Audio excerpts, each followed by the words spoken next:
Monsieur, votre hélicoptère va exploser, cria la petite mendiante au millionnaire. Il l'ignora.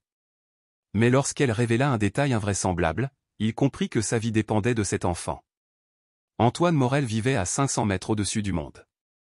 Son bureau occupait le dernier étage de Morel et Associés, une tour de verre et d'acier perçant les nuages, symbole ultime de son pouvoir sur la ville. À 45 ans, Antoine ne se contentait pas de diriger un empire financier et technologique, il le faisait avec la précision glaciale d'un algorithme. Pour lui, les émotions étaient des variables indésirables, des parasites qui corrompaient la pureté des données. Il ne voyait les gens que dans deux catégories, actifs et passifs. Cet après-midi-là, il s'apprêtait à éliminer un passif. « Ricardo, tes résultats du dernier trimestre sont inacceptables », dit Antoine sans même lever les yeux de la tablette où dansaient des graphiques complexes. Tes prévisions étaient erronées de 7%. Pour moi, 7%, ce n'est pas une marge, c'est un gouffre. Tu as 30 jours pour faire le vide. De l'autre côté de la table en verre de 10 mètres de long, Ricardo, un homme d'une cinquantaine d'années qui avait consacré 20 ans à l'entreprise, implorait « Antoine, s'il te plaît. Ma famille, mes enfants, ils sont à l'université. Vos affaires personnelles ne font pas partie de mes feuilles de calcul », coupa sèchement Antoine, levant enfin ses yeux gris glacés, des yeux qui ne reflétaient que la logique. « Merci pour votre service. » C'est ainsi qu'il opérait, sans sentimentalisme. Cette discipline impitoyable l'avait transformé, passant du statut de jeune programmeur ambitieux à celui de titan du capital. Mais le succès avait un prix. Sa femme l'avait quitté des années plus tôt, incapable de rivaliser avec les profits trimestriels. Sa fille, vivant en Europe, lui adressait à peine la parole. La solitude était un tribut qu'il payait volontiers pour avoir le privilège d'être au sommet. Son téléphone sonna. C'était Béatrice, son assistante de direction, tout aussi impassible. « Monsieur, l'hélicoptère est prêt. » Le pilote signale que la pièce du rotor de queue est arrivée, mais il recommande un vol d'essai avant le décollage de demain. « Négatif, Béatrice, » répondit Antoine. « On n'a pas le temps de faire des tests. Dis-lui d'installer la pièce et de préparer un départ à 17h comme prévu. J'ai une réunion à 18h30 qui ne peut être retardée. Les protocoles de sécurité sont surestimés. La probabilité d'échec est de 0,012%. Il est inacceptable de retarder une négociation de 100 millions d'euros pour un risque aussi faible. « Très bien, monsieur », répondit Béatrice sans poser de questions. Tandis qu'Antoine préparait sa fuite, 500 mètres plus bas, dans la rue, la petite Lia, 5 ans, calculait des probabilités bien différentes. La chance d'avoir de quoi manger pour elle et son frère aîné Léo, 12 ans. La chance de ne pas être poursuivi par la police. La chance que leur mère, malade, dans une chambre louée en périphérie, survive à la nuit sans fièvre. Regardez. La vis du moteur gauche est desserrée. La fumée sortira d'abord de là. S'il vous plaît, monsieur, ne partez pas. Le monde d'Antoine Morel s'est arrêté. Ce n'était pas l'avertissement, mais le détail. La vis du moteur gauche. Comment une enfant des rues de 5 ans avait-elle pu inventer un détail technique aussi précis? Elle n'avait pas dit « le moteur va prendre feu », non, elle avait dit « la vis du moteur gauche ». La précision de l'information transperça son armure de logique et de scepticisme comme un missile. La probabilité qu'un enfant choisi au hasard puisse inventer cette phrase exacte était infinitésimale, si faible qu'elle devenait statistiquement significative en elle-même.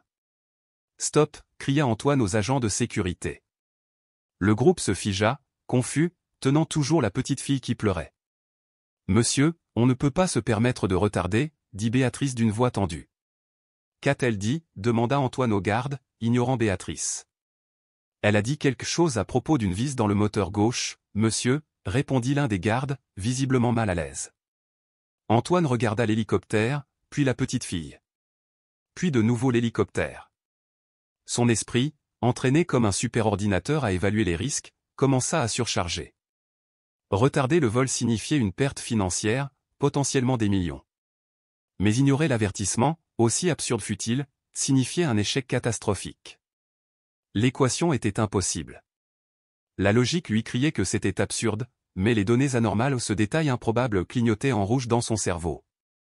Il se tourna vers le pilote, qui l'observait depuis le hublot. « Coupez les moteurs », dit Antoine d'un ton ferme. « Je veux une inspection complète de la turbine gauche. Tout de suite. » Le pilote le regarda avec incrédulité. Béatrice, d'un ton sec, insista, « Antoine, c'est de la folie. On va rater le rendez-vous. Tout ça à cause d'un enfant des rues en délire? Je ne t'ai pas demandé ton avis, Béatrice, répondit-il froidement. J'ai dit d'inspecter le moteur. » Il s'approcha de Lia, libérée par les gardes. La petite fille tremblait, son visage baigné de larmes trahissant à la fois la peur et un immense soulagement. Antoine s'agenouilla devant elle, un geste qu'il n'avait pas fait depuis des années. « Comment le savais-tu » demanda-t-il doucement, avec urgence. « Comment savais-tu pour la vie ?»« Je ne sais pas » murmura Lia en se recroquevillant légèrement. « Je l'ai juste vu, dans ma tête. J'ai vu du feu en sortir. » Elle a pointé d'un doigt tremblant le moteur gauche de l'hélicoptère. Pendant qu'il parlait, le pilote et un technicien de maintenance se précipitèrent pour ouvrir le compartiment moteur. Antoine, Béatrice et les gardes restèrent figés, tendus, dans un silence absolu. Quelques minutes plus tard, le technicien de maintenance s'éloigna de la turbine, le visage pâle comme la cire. Lentement, il s'approcha d'Antoine, tenant dans sa main tremblante un petit objet métallique, une vis en titane, l'un des boulons clés fixant la chambre de combustion. Elle était presque entièrement dévissée. « Mon Dieu » murmura l'ingénieur. Tout ne tenait qu'à un fil.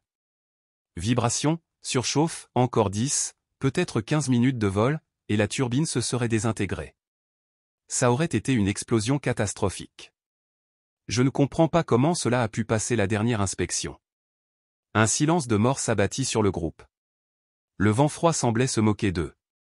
Béatrice porta la main à sa bouche, l'horreur gravée sur son visage. Les gardes échangèrent des regards pâles et stupéfaits. Antoine sentit le sol s'effondrer sous ses pieds. Il fixa la vis dans la main de l'ingénieur, puis le moteur silencieux. Et enfin, la petite silhouette qui se tenait devant lui. Cette fillette de 5 ans qui, grâce à un avertissement impossible, venait de lui sauver la vie. Logique, donnée, probabilité, l'édifice tout entier sur lequel il avait bâti sa vie s'effondra. Devant lui se dressait une vérité que son esprit ne parvenait pas à assimiler, mais que son corps connaissait avec une certitude absolue. Il avait frôlé la mort à quelques minutes près et avait été sauvé par le messager le plus improbable. Il se tourna vers Lia. Elle n'avait pas l'air victorieuse. Elle paraissait épuisée. Il remarqua les cernes sous ses yeux, la maigreur de ses bras, la poussière accrochée à ses pieds nus. Et pour la première fois depuis très, très longtemps, Antoine Morel ne voyait ni atout ni variable. Il vit un enfant. Un enfant qui, d'une manière inexplicable, possédait un pouvoir que ces milliards ne pourraient jamais acquérir.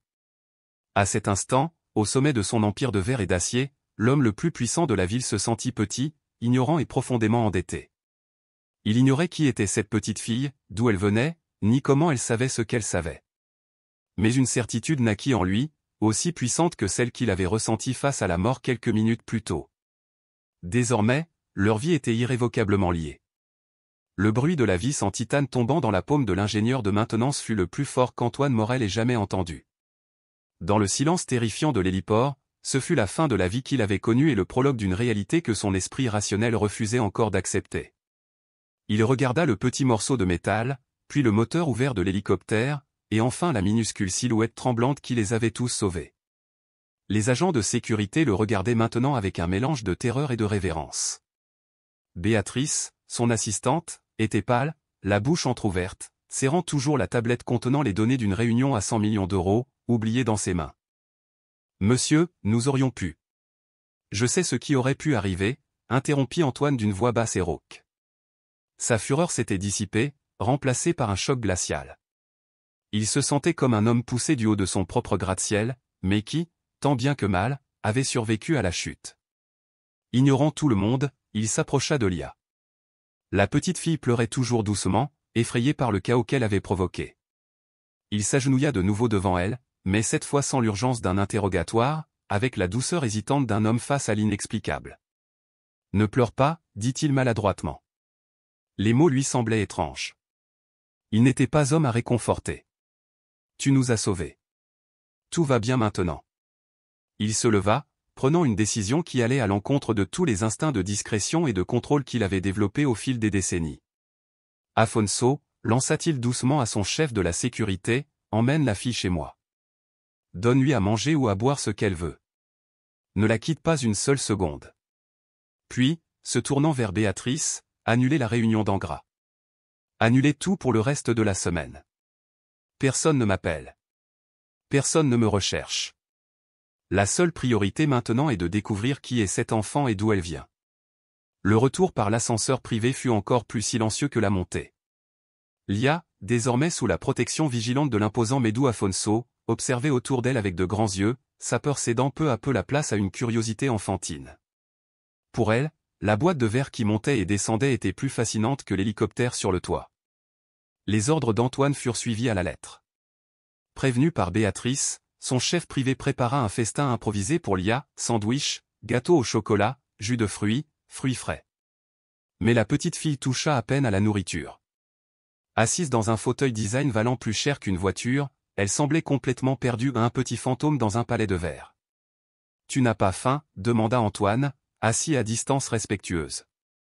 Lia secoua la tête. « Je veux mon frère et ma mère. Elle est malade. » L'évocation de sa famille ramena la situation à la réalité. Cette petite fille n'était ni un oracle, ni un ange, ni un phénomène surnaturel. C'était une enfant perdue avec une famille quelque part en bas, dans la ville qu'il observait depuis sa tour. Une famille qui avait besoin d'elle. Et Antoine lui devait la vie ou une dette si immense qu'il ne pouvait même pas la mesurer.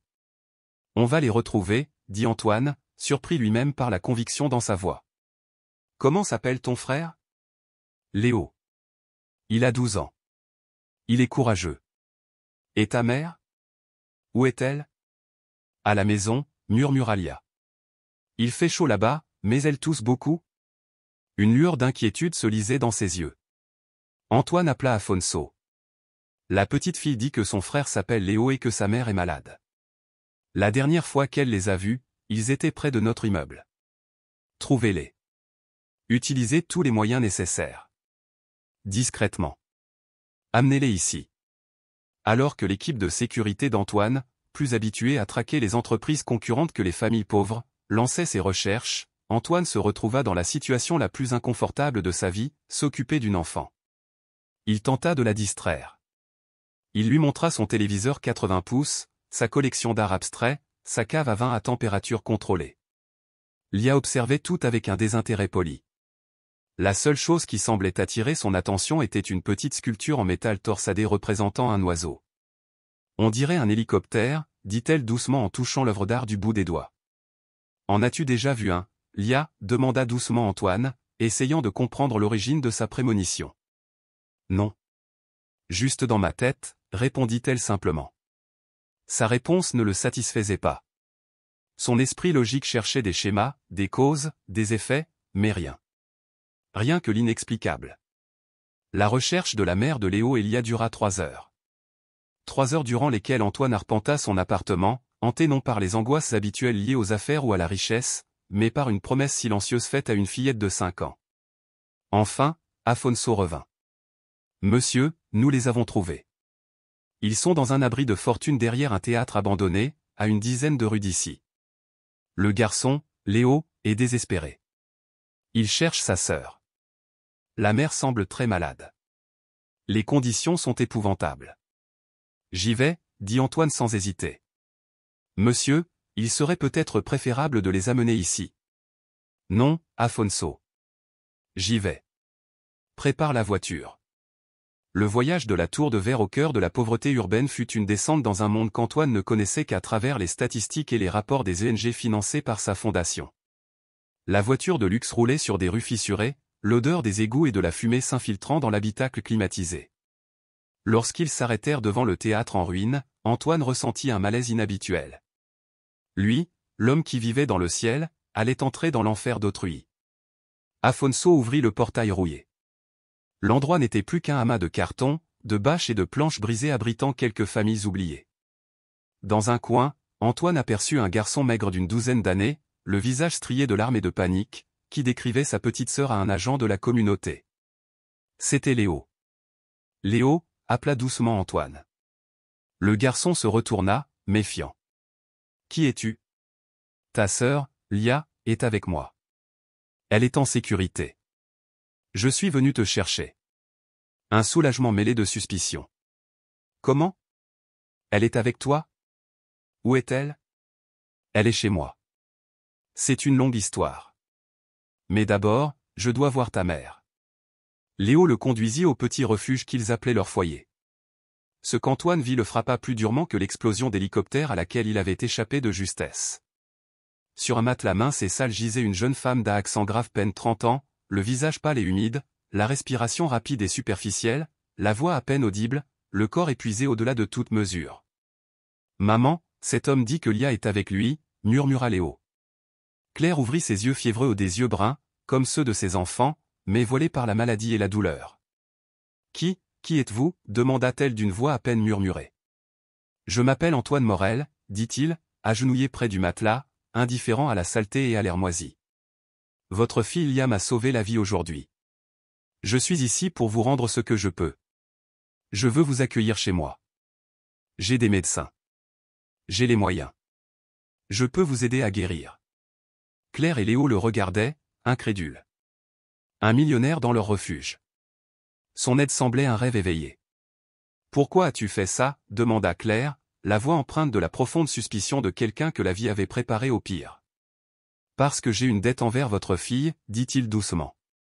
Une dette qu'il savait ne jamais pouvoir rembourser entièrement, mais il fallait bien commencer quelque part.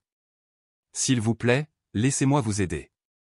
La sincérité et le désespoir dans la voix d'Antoine étaient indéniables.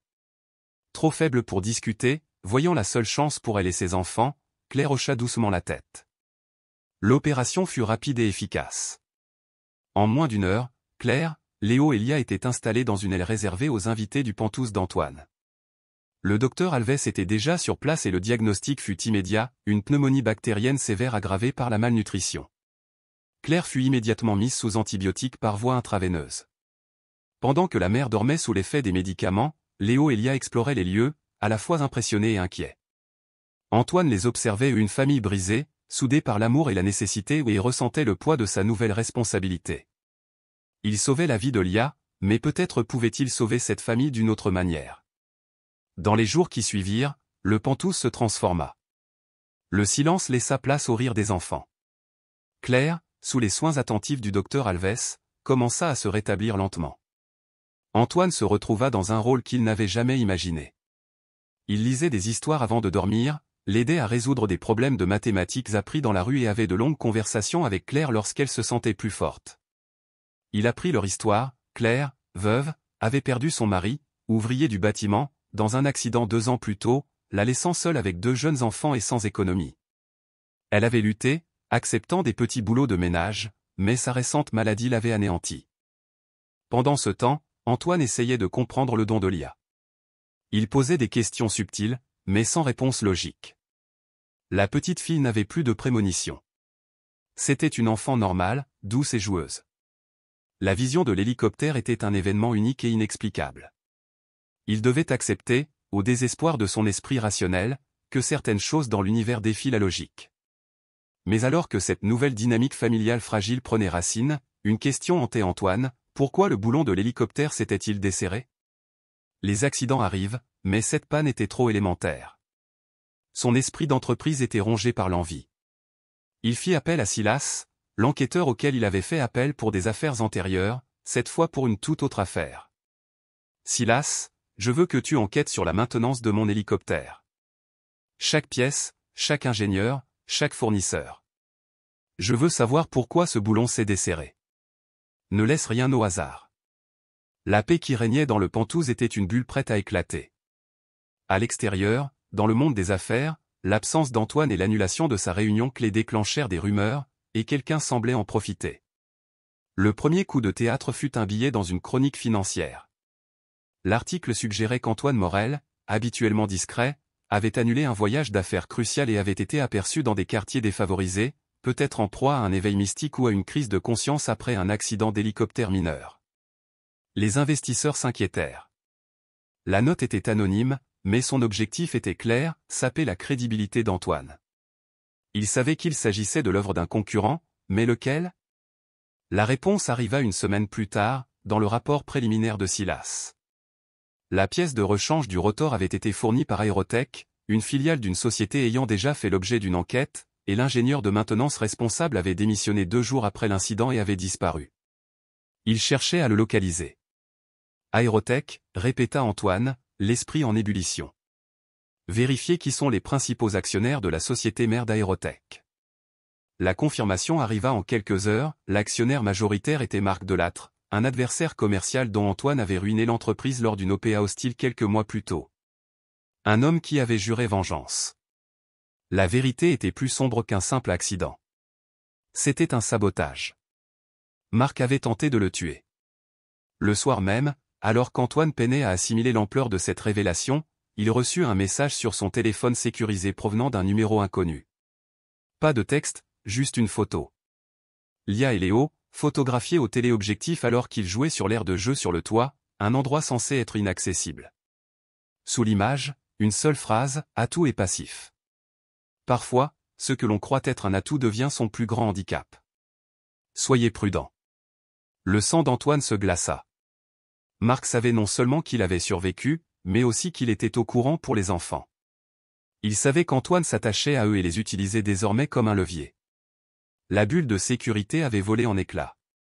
Le danger n'était plus un souvenir, mais une menace présente, réelle, visant directement le cœur fragile de la nouvelle vie d'Antoine. Le message anonyme n'était pas seulement une menace, c'était une déclaration de guerre. Les visages pixelisés de Lia et Léo, capturés par un œil ennemi, transformaient le luxueux Penthouse en une prison de verre. Le sentiment de sécurité que l'argent et la technologie de pointe procuraient autrefois avait disparu. Le monstre n'était pas dehors. Il était là. Et ses yeux étaient rivés sur les 2 enfants qui étaient devenus le centre de l'univers d'Antoine. La réaction d'Antoine fut immédiate, instinctive, absolue. Le PDG calculateur céda la place à un prédateur protégeant sa meute.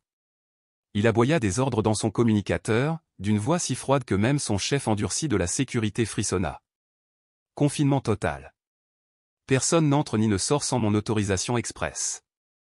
Double sécurité à chaque point d'accès. Je veux une surveillance 24h24 dans les couloirs et les parkings. Les enfants ne doivent quitter cet appartement sous aucun prétexte. Les fenêtres du toit doivent être verrouillées. Nous sommes en guerre. L'atmosphère du Penthouse changea du jour au lendemain. La légèreté apportée par les rires des enfants fit place à une tension palpable. Des agents de sécurité en costume sombre patrouillaient discrètement. Les rideaux qui encadraient autrefois des vues à couper le souffle restèrent tirés. Léo et Lia ressentirent immédiatement le changement. « Pourquoi on ne peut plus aller au parc ?» demanda Léo, le visage collé à la vitre, les yeux fixés sur l'aire de jeu désormais interdite. « Juste pour quelques jours, champion. »« J'ai un problème de travail », mentit Antoine, se détestant pour cela. Il vit la peur, la confusion dans les yeux des enfants, et la culpabilité le consumait. Il les avait tirés de la misère pour les plonger dans un nouveau danger, invisible et impitoyable. Mais ce qui rendait Marc Delattre infiniment plus mortel, ce n'était ni la faim ni le froid, mais une intelligence sans scrupules. Claire, reprenant visiblement des forces, remarqua aussi le changement chez Antoine. Il dormait à peine, passait ses nuits dans son bureau en conférence téléphonique silencieuse, les épaules crispées, le visage éclairé par la froide lueur des écrans. Le jour, il était surprotecteur avec les enfants, mais étrangement distant, comme s'il craignait que sa seule présence ne les contamine du danger qui les rapprochait. Pendant ce temps, l'offensive de Marc se poursuivait dans la presse. Son discours était subtil et toxique. Des articles faisaient allusion au comportement erratique d'Antoine Morel depuis l'accident d'hélicoptère. Des sources anonymes s'inquiétaient de sa philanthropie soudaine et obsessionnelle, suggérant qu'il était manipulé par une famille d'opportunistes. L'histoire était habilement construite pour dépeindre Antoine non pas comme une victime, mais comme un homme ayant perdu la raison, une proie pour les spéculateurs et un facteur de déstabilisation pour ses propres entreprises. Et la pression fonctionnait. Le conseil d'administration de Morel Financial commença à s'interroger. Des partenaires commerciaux appelèrent, inquiets. L'empire d'Antoine, bâti sur une réputation de logique implacable et de contrôle absolu, commençait à vaciller car, pour la première fois, son dirigeant agissait avec son cœur. Le point de rupture d'Antoine survint par une nuit pluvieuse, une semaine après le début du confinement. Debout dans son bureau, il contemplait les lumières de la ville en contrebas, se sentant plus seul que jamais. L'ironie le terrassait. Lui, l'homme qui pouvait tout acheter, ne pouvait pas offrir la sécurité à ceux qu'il aimait. Sa fortune n'était pas un bouclier, c'était une cible. Sa présence n'était pas une protection, c'était un aimant à danger. La froide logique qui avait guidé toute sa vie résonnait dans son esprit. L'équation était simple, brutale. Le facteur de risque, c'était lui. La menace, c'était Marc. Et la cible à travers lui, c'était la famille de Claire. Pour éliminer le risque, il lui faudrait se retirer de l'équation. Les envoyer loin, là où Marc ne pourrait jamais les atteindre. Là où il serait en sécurité, même s'il fallait pour cela vivre sans lui. Il a pris la décision la plus douloureuse de sa vie. Il allait leur fournir de nouvelles identités, acheter une maison à l'étranger et créer un fonds fiduciaire pour assurer leur avenir à jamais. Il serait en sécurité, et il redeviendrait ce qu'il avait toujours été, seul. L'idée était logique, rationnelle, une stratégie de grand maître aux échecs, sacrifier la dame pour sauver la partie. Et cette pensée le bouleversa. Quand Claire entra dans le bureau ce soir-là, elle le trouva debout, le dos tourné, regardant la pluie ruisseler par la baie vitrée. « Antoine, ça va ?» demanda-t-elle doucement. Elle allait mieux maintenant. La pneumonie était complètement guérie. Et maintenant, c'était elle qui le regardait avec inquiétude. « Non, Claire, je ne le suis pas », répondit-il sans se retourner. Sa voix était dénuée d'émotion, le même ton qu'il avait utilisé pour licencier Ricardo quelques semaines plus tôt. « J'ai pris une décision. Tu dois partir. » Claire sentit son cœur se serrer. Partir. Partir où? Que s'était-il passé? J'ai été stupide, dit-il en se tournant vers elle. Son expression était vide, mais son regard trahissait son tourment. Je pensais pouvoir te protéger, que mon argent, mon pouvoir suffirait. Mais j'avais tort. Ma présence n'est pas une protection. C'est une menace. L'homme qui a tenté de me tuer sait désormais qui tu es. Il n'hésitera pas à te prendre pour cible pour m'atteindre. Il lui raconta l'histoire de Marc, du sabotage, du danger. J'ai tout arrangé. De nouvelles identités, une maison en Suisse, de l'argent pour que tu ne manques plus jamais de rien. Tu pars dans 48 heures. C'est le seul moyen de te protéger. Claire écoutait en silence, le menton levé, les yeux bruns rivés sur les siens. Lorsqu'il eut fini, elle ne pleura pas, ne supplia pas. La femme qu'il s'attendait à voir s'effondrer croisa les bras et dit simplement « non ». Un mot simple, définitif. Il était déconcerté. « Non. » Comment ça, non, Claire? Tu ne comprends pas? Tu es en danger de mort. Je comprends parfaitement, répondit-elle d'une voix calme mais avec une force qu'il ignorait. Ce que tu ne comprends pas, Antoine, c'est que tu ne peux pas continuer à prendre des décisions à notre place. Nous ne sommes ni tes employés ni tes pupilles. Nous sommes ta famille. Et une famille ne se disperse pas au premier signe de danger. Nous combattons ensemble. Se battre? Contre qui, Claire? Ce n'est pas une bagarre de rue. C'est un jeu qu'on ne peut pas gagner. Peut-être pas avec vos armes, dit-elle en s'approchant. Mais nous avons les nôtres. Vous nous avez sauvés de la misère. Vous nous avez donné un toit, la santé. Vous nous avez appris à ne pas craindre le manque. Maintenant, laissez-nous vous apprendre à ne pas craindre les hommes comme Marc. Fuir, c'est ce qu'il veut. Il veut que vous soyez isolés, que vous vous sentiez faible, que vous redeveniez l'homme solitaire et gris que vous étiez autrefois. Nous ne lui donnerons pas cette victoire. Ces paroles, faisant écho à la logique simple de leur fils, frappèrent Antoine comme une révélation. Il avait passé sa vie à se battre pour les affaires, mais cette fois, c'était pour son âme, et il était sur le point de capituler sans même essayer. La force de cette femme, son refus d'être une victime, sa foi inébranlable en lui et en leur unité, voilà l'antidote à la froide logique qui le paralysait. « Que proposez-vous alors » demanda-t-il, sa voix incertaine, vulnérable. « Je te suggère d'arrêter d'essayer de nous protéger de lui, » dit Claire en posant doucement la main sur son bras. « Et de commencer à te battre avec nous. Tu as Silas, l'enquêteur. Il a découvert le rôle de Marc. Demande-lui d'aller plus loin. Les hommes comme lui laissent toujours des traces, des secrets. Trouve sa faiblesse, puis utilise ton pouvoir non pas pour te cacher, mais pour riposter. » À cet instant, Antoine Morel comprit. La véritable protection ne consistait pas à ériger des murs plus hauts, mais à forger une épée plus tranchante. Le courage de Claire était contagieux. Il croisa son regard et vit non seulement de l'amour, mais aussi un partenariat, une alliance. « Tu as raison, dit-il, sentant une nouvelle détermination grandir en lui. Plus besoin de fuir. Plus besoin de peur. La guerre ne se déroulera pas selon ses conditions, mais selon les miennes. Le lendemain matin, l'appel à Silas fut différent. Silas, oublie la discrétion. Je veux que tu démontes la vie de Marc Delattre pièce par pièce. Je veux tout savoir, chaque affaire louche, chaque compte caché, chaque ennemi qu'il s'est fait en chemin.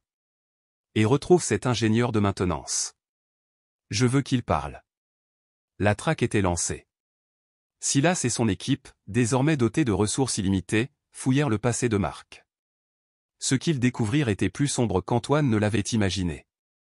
Marc n'était pas seulement un rival vengeur, c'était un criminel d'entreprise en série. Un cycle de sabotage, de chantage et d'intimidation marqua son ascension au pouvoir. La pièce maîtresse, comme Antoine le soupçonnait, était l'ingénieur de maintenance. Après des semaines d'enquête intensive, l'équipe de Silas le retrouva caché dans un petit village de pêcheurs sous un faux nom, terrifié. Il fallut des jours, une promesse de protection totale et une généreuse offre financière pour le faire parler. Mais lorsqu'il le fit, son témoignage fut l'arme dont Antoine avait besoin.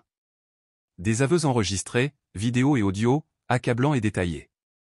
Il a admis avoir été payé par Marc pour saboter l'hélicoptère. Mais la révélation la plus explosive était le mobile. Il ne s'agissait pas seulement de vengeance. Il ne voulait pas seulement votre mort, monsieur Morel, a dit l'ingénieur, la voix tremblante. Le plan était bien plus ambitieux. Il a misé massivement contre les actions de votre entreprise sur le marché des produits dérivés. Une vente à découvert. Si vous mouriez, le marché paniquerait, les actions de Morel Financial s'effondreraient et il empocherait des milliards de dollars. Mais ce n'était pas tout. Craignant d'être trahi par Marc, l'ingénieur avait conservé des preuves, courriels codés, relevés de virements bancaires. Et il connaissait une autre personne que Marc avait utilisée pour un travail similaire contre un concurrent. Il donna un nom, un contact. Antoine détenait désormais tout, le mobile, la méthode, les preuves et un témoin capable de révéler un plan criminel. Il avait les armes pour détruire Marc Delattre, non seulement devant le tribunal, mais aussi là où cela comptait le plus, pour sa réputation, pour son empire. Le plan de bataille avait été élaboré au cabinet Pantoux, non seulement par Antoine et ses avocats, mais aussi avec la participation de Claire. Elle ne comprenait pas le jargon financier, mais maîtrisait la stratégie humaine. Il pense que l'argent est son arme, Antoine, dit-elle en analysant les données. Mais ta véritable arme, c'est la vérité. Et la vérité révélée au bon moment est plus puissante que n'importe quelle fortune. Il n'irait pas directement à la police. Cela déclencherait une longue bataille juridique, Marc faisant appel aux meilleurs avocats pour gagner du temps et exploiter les failles du système. La stratégie serait plutôt une campagne éclair médiatique et commerciale d'une brutalité élégante. L'équipe d'Antoine contacterait discrètement les membres du conseil d'administration de l'entreprise de Marc, leur présentant les preuves de fraude et de tentative de meurtre. Simultanément, elle révélerait le stratagème de vente à découvert de Marc à un journaliste d'investigation de renom du principal journal financier du pays. Le scandale éclaterait. Les actions de la société de Marc s'effondreraient. Le conseil d'administration, craignant une association avec un criminel, le destituerait. Un échec et mat public exécuté au cœur de son empire. La veille de l'opération, la famille s'est réunie au salon. Claire a lu une histoire à Lia pendant que Léo et Antoine jouaient aux échecs. Un calme serein, le calme avant la tempête. Échec et mat, dit Léo en déplaçant sa tour avec un sourire triomphant. Antoine regarda l'échiquier, surpris et sincèrement impressionné. Le garçon l'avait battu à la loyale. Tu as appris vite, champion. C'est Lia qui m'a donné le tuyau, dit Léo. Elle m'a dit que tu étais tellement concentré sur l'attaque avec ta reine que tu en as oublié de protéger ton roi. Antoine regarda Lia, qui lui fit un clin d'œil malicieux. Il rit, franchement, librement. Pour la première fois depuis des semaines, il se sentait vivant. Il était prêt à leur donner de nouvelles identités, à leur acheter une maison à l'étranger et à créer un fonds fiduciaire qui garantirait leur avenir à jamais. Il serait en sécurité, et il redeviendrait ce qu'il avait toujours été, seul. L'idée était logique, rationnelle, la stratégie d'un grand maître d'échecs, sacrifiant la reine pour sauver la partie. Et cette pensée le bouleversa. Lorsque Claire entra dans le bureau ce soir-là, elle le trouva debout, dos à elle, regardant la pluie glisser sur la baie vitrée. « Antoine, ça va » demanda-t-elle doucement. Elle allait mieux maintenant. La pneumonie avait complètement disparu. Et pourtant, c'était lui qu'elle regardait avec inquiétude. Non, Claire, je ne vais pas bien, répondit-il sans se retourner. Sa voix était vide, le même ton froid qu'il avait utilisé quelques semaines plus tôt pour renvoyer Ricardo. J'ai pris une décision. Tu dois partir. Claire sentit son cœur se serrer. Partir? Partir où? Que s'est-il passé? J'ai été un imbécile, dit-il en se tournant finalement vers elle. Son visage était inexpressif, mais ses yeux trahissaient son tourment. Je pensais pouvoir te protéger, que mon argent et mon pouvoir suffiraient. Mais j'avais tort. Ma présence n'est pas un bouclier, c'est le danger. L'homme qui a tenté de me tuer sait désormais qui tue et il n'hésitera pas à te faire du mal pour m'atteindre. Il lui a tout raconté. À propos de Marc, du sabotage, de la menace. J'ai tout organisé. De nouvelles identités, une maison en Suisse, de l'argent pour que tu n'aies plus jamais besoin de rien. Tu pars dans 48 heures. C'est le seul moyen de te protéger. Claire écoutait en silence, le menton levé, les yeux bruns rivés sur les siens. Lorsqu'il eut fini, elle ne pleura pas, ne supplia pas. Celle qu'il s'attendait à voir craquer croisa les bras et dit simplement « non ». Un mot. Simple. Définitivement. Il était stupéfait. Non. Comment ça, non? Claire, tu ne comprends pas. Tu es en danger de mort. Je comprends parfaitement, répondit-elle, sa voix calme mais avec une force qu'il ne reconnaissait pas. Ce que tu ne sembles pas comprendre, Antoine, c'est que tu ne peux plus prendre de décision à notre place. Nous ne sommes pas tes employés. Nous ne sommes pas tes pupilles. Nous sommes ta famille. Et une famille ne se disperse pas face au danger. Elle se bat ensemble. Se battre? Contre qui, Claire? Contre un homme qui engage des tueurs? Ce n'est pas une bagarre de rue. C'est un jeu impossible à gagner. Peut-être pas avec tes armes, dit-elle en s'approchant de lui. Mais nous avons les nôtres. Tu nous as donné un foyer. Tu nous as donné la santé. Tu nous as appris à ne pas craindre la pénurie. Maintenant, apprenons-nous à ne pas craindre les hommes comme Marc. Fuir, c'est ce qu'il veut. Il veut que tu sois isolé, brisé, que tu redeviennes l'homme solitaire et gris que tu étais avant.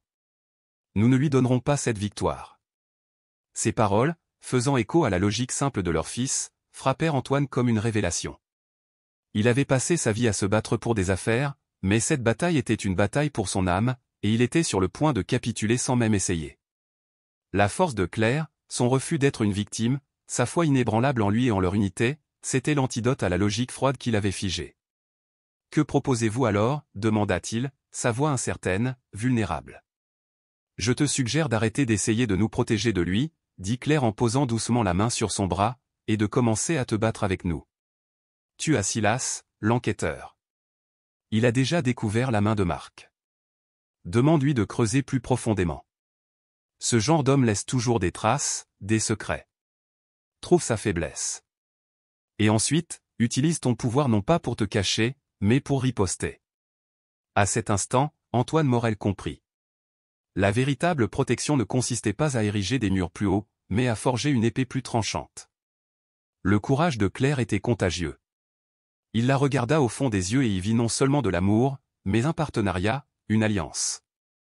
Tu as raison, dit-il, une détermination nouvelle emplissant sa poitrine. Plus besoin de fuir. Plus besoin de peur. Cette guerre ne sera pas menée selon ses conditions, mais selon les miennes. Le lendemain matin, l'appel à Silas était différent. Silas, oublie la discrétion. Je veux que tu détruises la vie de Marc Delattre, morceau par morceau. Je veux tout. Chaque affaire louche, chaque compte caché, chaque ennemi qu'il s'est fait en chemin.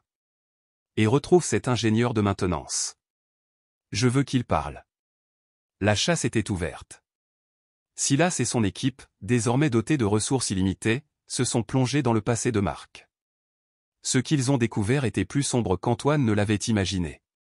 Marc n'était pas seulement un rival rancunier.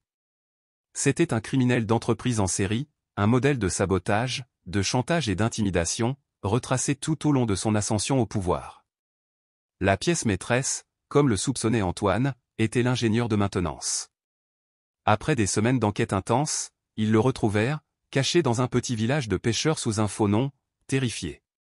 Il a fallu des jours, une promesse de protection totale et une généreuse offre financière pour le faire parler. Mais lorsqu'il l'a fait, son témoignage était l'arme dont Antoine avait besoin. Des aveux, enregistrés en vidéo et en audio. Il a admis avoir été payé par Marc pour saboter l'hélicoptère. Mais la révélation la plus explosive a été le mobile. Il ne voulait pas seulement votre mort, monsieur Morel, dit l'ingénieur d'une voix tremblante. C'était plus grave. Il avait misé gros sur les actions de votre entreprise sur le marché des produits dérivés. Une vente à découvert. Si vous mouriez, le marché paniquerait. Les actions de votre entreprise s'effondreraient. Et il empocherait des milliards grâce à cette chute. Ce n'était pas seulement une question personnelle, c'était aussi une question de profit. Et ce n'était pas tout. Craignant une trahison de Marc, l'ingénieur avait conservé des preuves. Des courriels codés, des virements bancaires et, surtout, il savait qu'une autre fois, Marc avait utilisé des méthodes similaires contre un concurrent. Il avait donné un nom. Un contact. Antoine avait désormais tout, le mobile, la méthode, les preuves et un témoin capable d'établir un schéma criminel. Il avait les munitions nécessaires non seulement pour anéantir Marc au tribunal, mais aussi au seul endroit qui comptait vraiment pour lui, le marché. Le plan de bataille a été élaboré au bureau de Pantouze. Non seulement par Antoine et ses avocats, mais aussi avec Claire à la table. Elle ne comprenait pas le jargon financier, mais elle comprenait la stratégie humaine. Il pense que l'argent est son arme, Antoine, dit-elle en étudiant les dossiers.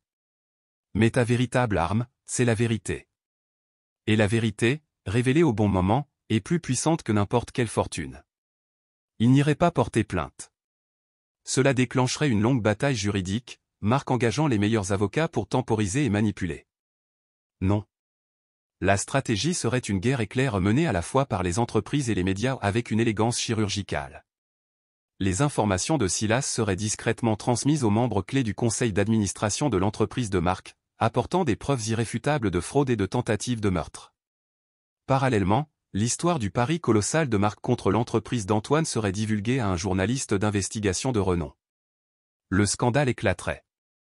Les actions de l'entreprise de Marc s'effondreraient. Le conseil d'administration, craignant pour sa propre réputation, n'aurait d'autre choix que de le destituer. Un échec et mat public au cœur même de son empire. La veille de l'opération, la famille s'est réunie au salon. Claire a lu une histoire à Lia pendant que Léo et Antoine jouaient aux échecs. La sérénité régnait. Le calme avant la tempête. Échec et mat, dit Léo en déplaçant sa tour avec un sourire triomphant. Antoine fixait le tableau, véritablement surpris et impressionné. Tu as appris vite, champion. C'est Lia qui m'a donné le tuyau, dit Léo. Elle m'a dit que tu étais tellement concentré sur l'attaque avec ta reine que tu as oublié de protéger ton roi. Antoine regarda Lia. Elle lui fit un clin d'œil. Il éclata de rire, un vrai rire, sans retenue. Pour la première fois depuis des semaines, il se sentait vivant. À cet instant, il comprit la leçon de Claire. La véritable force ne résidait pas dans la puissance d'un seul élément, mais dans la façon dont tous les éléments d'une famille s'unissaient pour protéger le roi. Plus tard dans la soirée, une fois les enfants endormis, il se tenait sur le balcon, contemplant les lumières de la ville. Claire le rejoignit, posant une main sur son épaule. « Tu es prêt ?» demanda-t-elle. « Oui » répondit-il. « Pour la première fois depuis longtemps, je ne me bats pas pour une entreprise, je me bats pour nous. » Il prit son téléphone sécurisé et appela le chef de son équipe opérationnelle. Sa voix était froide et précise, celle du prédateur qu'il avait été, désormais au service d'une autre cause, la justice. « Lancez l'opération » ordonna-t-il. « D'ici le lever du soleil, je veux que Marc de Lattre n'ait plus d'empire. Je veux qu'il soit dépouillé de tout. » La guerre avait commencé, et cette fois, Antoine Morel ne combattait pas seul. L'opération débuta à l'aube avec la précision d'un assaut militaire. Alors que la ville s'éveillait sous une brume froide, le monde de Marc de Lattre commença à s'embraser. La première frappe fut médiatique. L'édition matinale du plus grand journal financier du pays publiait en première page un article accablant du journaliste d'investigation le plus redouté du marché. Le titre était cinglant, le vautour de la défense, le stratagème de Marc de Lattre pour tirer profit de la mort de son rival. L'article, appuyé par des documents et des sources anonymes orchestrées par l'équipe de Silas, révélait le plan de Marc de parier sur l'effondrement des actions de Morel Financial après un accident mis en scène visant son président. À 9 h du matin, alors que Marc arrivait à son bureau, paniqué après des dizaines d'appels manqués de ses avocats, le second coup de théâtre retentit. Les boîtes mail des membres du conseil d'administration de Delattre Industries reçurent, une à une, des messages cryptés. Chacun contenait un dossier complet, transcription d'aveux de sabotage, relevés bancaires de pots-de-vin et preuves de l'implication de Marc dans de multiples affaires d'espionnage industriel. Dans le pantouse d'Antoine, l'atmosphère était tendue. Une salle de crise avait été installée. Des écrans diffusaient les données boursières, les flux d'informations et les canaux de communication sécurisés. Antoine, Claire et Léo observaient en silence l'équipe dirigée par Vior, stratège de crise, exécuter le plan. Lia était dans une autre pièce, à l'abri de l'intensité, accompagnée d'un gardien. L'action de Delattre Industries a chuté de 30% dès la première heure de négociation, a annoncé Vior, les yeux rivés sur un graphique. L'article a semé la panique. Les investisseurs fuient. Le conseil d'administration a convoqué une réunion d'urgence à 11 h. J'ai l'ordre du jour, un seul point, des mesures urgentes concernant la conduite du PDG. Claire serra la main d'Antoine. Elle ne comprenait pas les subtilités de la bourse, mais elle comprenait le langage de la justice. Ce qu'elle voyait n'était pas une vengeance, mais la conséquence inévitable des actes d'un homme mauvais. À 10 h 30, le téléphone d'Antoine sonna. Numéro inconnu. Il répondit sur haut-parleur. Antoine, espèce de salaud. Que as-tu fait? La voix de Marc était un mélange de rage et de panique. J'ai simplement mis en lumière la vérité, Marc, répondit Antoine d'une voix froide comme l'acier. On dirait que les cafards n'aiment pas la lumière. Tu vas payer pour ça. Je vais te détruire. Tu ne feras rien, l'interrompit calmement Antoine. Tes associés t'abandonnent en ce moment même. Tes avocats sont probablement déjà en train de négocier pour prendre leur distance. Et à ta place, je regarderai par la fenêtre.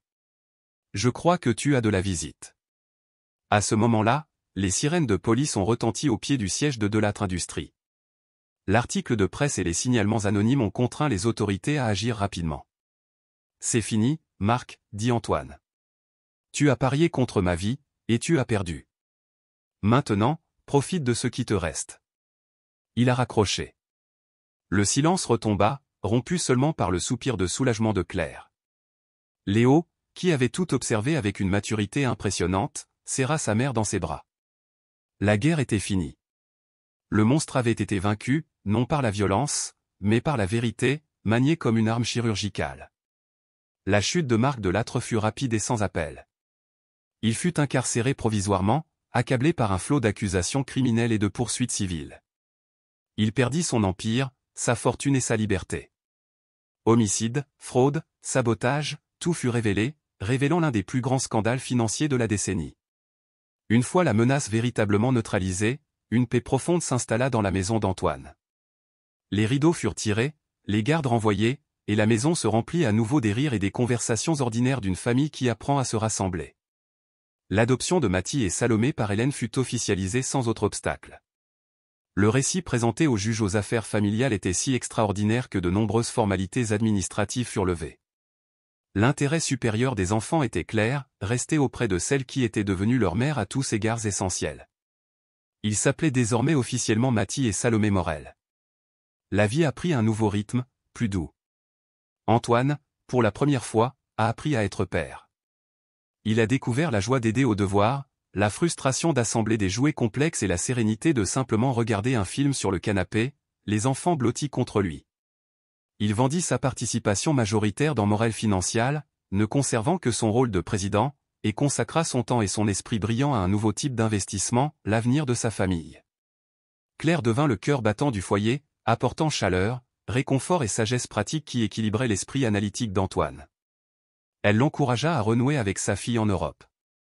Les premiers appels vidéo, maladroits mais sincères, marquèrent le début de la guérison d'une relation qu'il croyait perdue à jamais.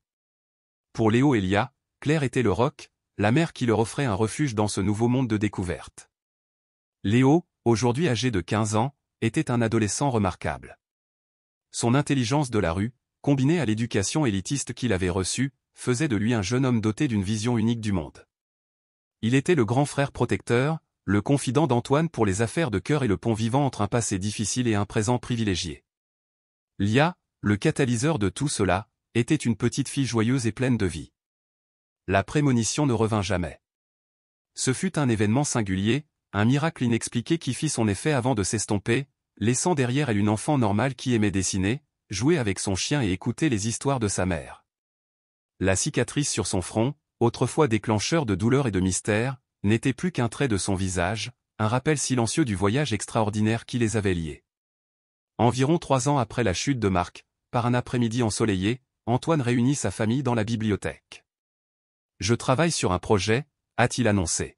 « Un projet dont je veux qu'il devienne notre héritage, le véritable héritage de notre famille. » Il présenta son projet. Inspiré par tout ce qu'ils avaient vécu ou le danger, la rédemption, le miracle inexpliqué où il décida de créer la Flight of Hope Foundation. « Lia, tu m'as sauvé d'un vol qui menait droit vers la mort, » dit Antoine en regardant sa fille avec une émotion qu'il n'avait plus peur de montrer. « Maintenant, je veux que nous proposions un vol différent aux autres. » La fondation aurait 2 missions.